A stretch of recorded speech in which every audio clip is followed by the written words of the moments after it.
Yeah, I figured I should get this video out before the year ends. So let's talk about this game over 2 weeks after its release.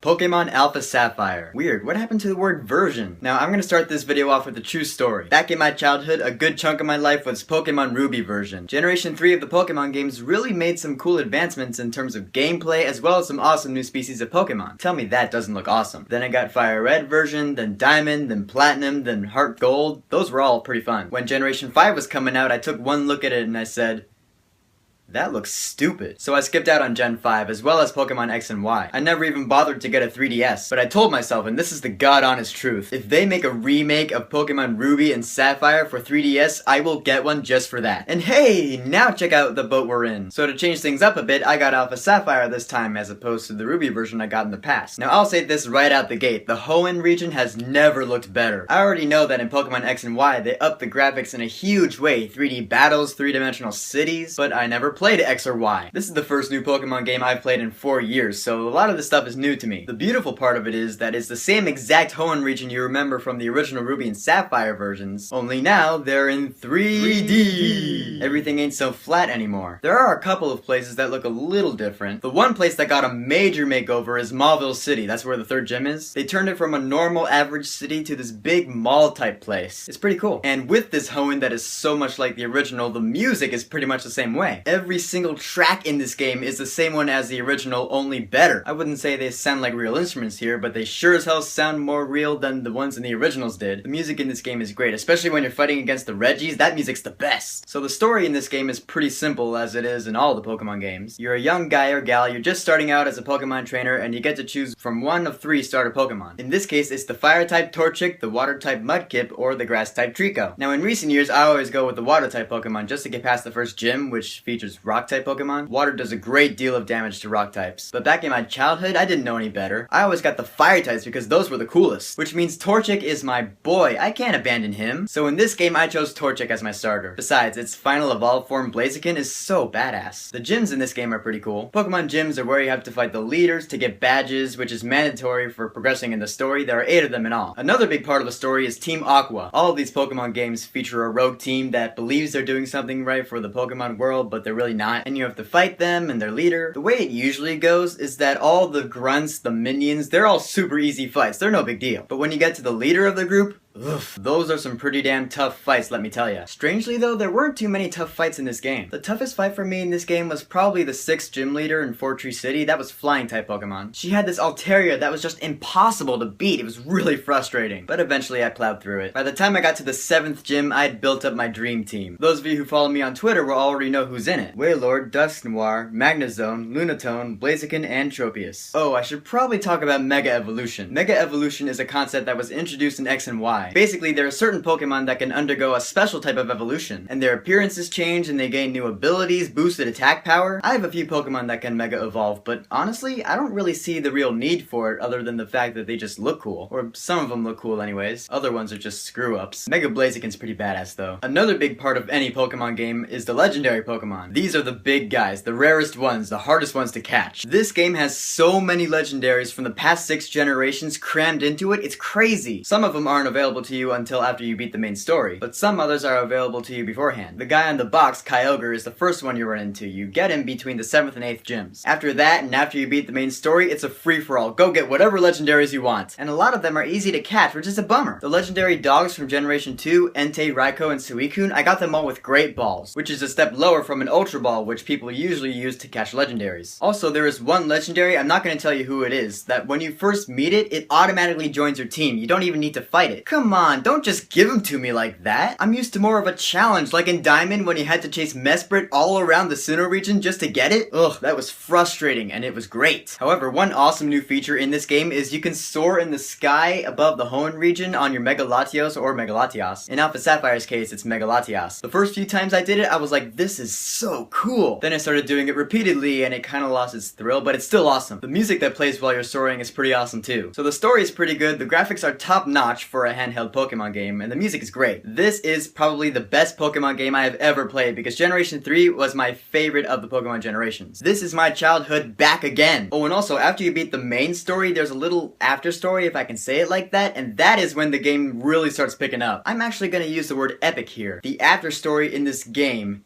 is so epic. So have you played Omega Ruby or Alpha Sapphire? What did you think about it? Better question, who's on your dream team? Whoever it is, go ahead and leave a comment. And don't forget to subscribe.